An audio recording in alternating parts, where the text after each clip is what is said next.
Hey, what is up, guys? This is the WCW guy here doing commentary today, and I'm here to talk about what MVP, Samoa Joe, and the YWC, and I'm going to update you on my thoughts on TNA. Well, I'm not going to tell you my thoughts on TNA, but I'm just going to say that I'm going to make a video soon about TNA. It's probably going to be like a 15-minute video. I got a lot of stuff to say about TNA.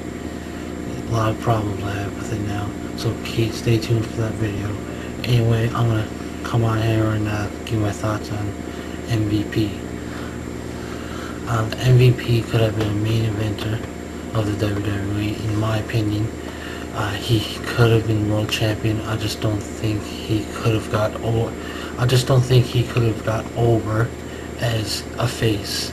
I think he would have been more of a heel. He would have got more over the crowd as a heel because he drew so much heat with his cockiness and the character he had.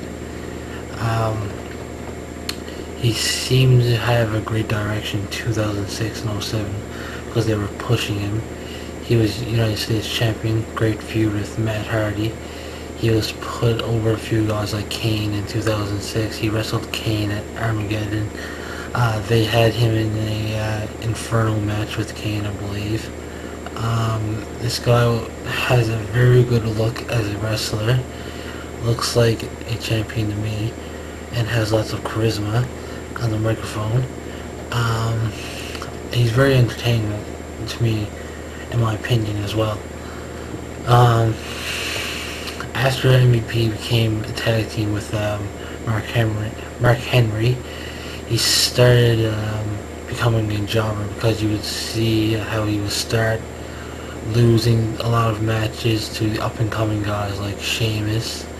So in my opinion, I'm happy, or I'm sorry, how I feel about MVP leaving WWE. I'm happy that he's gone, actually, because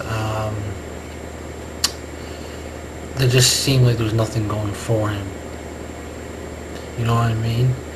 Like, he just started becoming a jobber, like I said before.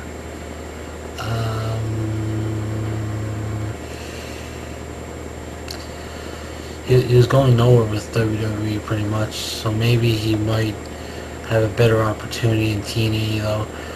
Even though that might sound bad for me to say, because TNA has a bad habit in bringing former WWE superstars. But at least the MVP will have something going for him in his career if he joined TNA, because he certainly has the world champion potential, and he deserves to be main eventer, in my opinion. That's it for MVP with me. Now it's just Samoa Joe. To be honest, I was not a huge fan of Samoa Joe, but I think he's not being used right in TNA, obviously, right now, since the past few years, because obviously he's not the Samoa Joe we used to see in TNA. He's not that monster as he used to be anymore, and he's putting over a 45-year-old Jeff Jarrett, which makes no sense to me at all. When he had that feud with Kurt Angle in 2007, I believe, at the end of the feud, Kurt Angle looked like the stronger wrestler. When that was really stupid, because, you know what I mean, like, Samoa Joe's the up-and-coming guy, the rising star, and Kurt Angle's this veteran who was just like pushing 40 back then. So it was just stupid, because I mean, like, that's TNA's homegrown talent who's putting over a former WWE superstar, Kurt Angle. That's why I think it's stupid. You know, he had one run with the world title, TNA world title, last year. Then he ended up going back to the X Division for a few months after, and he ended up winning the X Division title. You know the story. He wouldn't lose as much as he do now a few years ago. I think TNA doesn't want to push him anymore because he's fat. No offense to Samoa Joe, but he's overweight. I guess they don't want to push guys like that who don't have the look. You know what I mean? Um, he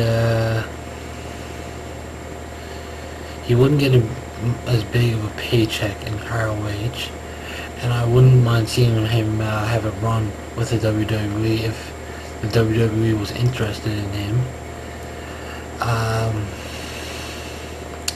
I mean, like, you know, he could have a few matches with guys like Morrison, Sheamus.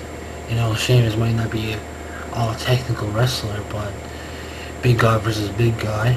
You know, I would like to see Sheamus get that finisher performed on him by Samoa Joe.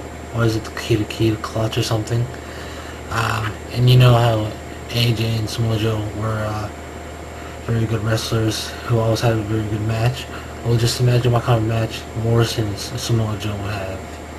I'm sure there's lots of guys on the roster, but I just can't think of who he would have a good feud or match with. That was just two random people in the thought of my head. You know, maybe Alberto Del Rio might be pretty good. Might have a pretty good feud with Samoa Joe. I say Rey Mysterio wouldn't be so bad in the ring with Samoa Joe either. I could see Samoa Joe having the Intercontinental title. I couldn't see him with the WWE title. But I mean, like, IC title, that's not so bad. I think he would only be like a mid-card wrestler. I have no idea what kind of character they would give him. I'd just prefer if he sticks to the character he has now. We'll see and wait what happens. Most likely he'll probably just renew with TNA. I think he already did because he's showing up for the taping on Tuesday, I think. But that might be his last appearance for TNA. But who knows? He's probably going to end up renewing. And unfortunately, if he does renew, he's probably not going to be treated very good as he should be. Because I don't think TNA is building any stars. Well, not at least from their homegrown talent. They're just going to keep bringing guys like Jeff Hardy from the WWE to draw in the money. Now, I'm going to talk about the YWC. I heard the Beantown Boy 90 talk about the YWC being dead. Well, I think, in my opinion, is that the YWC shooters who've been around for a long time, shooting for like, what, since 07, 08, 2 or 3 years, they've been around, and you know, I think they ran their course in a way, because you know, they got all their subscribers. They're probably getting tired of making videos every week. They probably want to move on with their life. And we got new people coming in, like me, for example. I'm new to the YWC. Well, I've been around for a year, but I don't make as much videos as other people do. So we got all these new people coming in. And I think it's going to be a very different YWC. So I don't think it's going to be dead. I think it's going to be a new generation of the YWC. Which is kind of funny to think about, but that's probably how it's going to be. So all these 14 or 15 year olds who come on here and make videos, I think they're going to be the next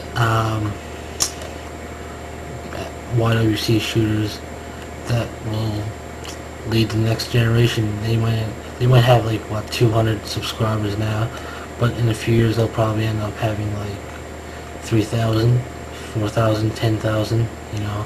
They'll probably get up there eventually.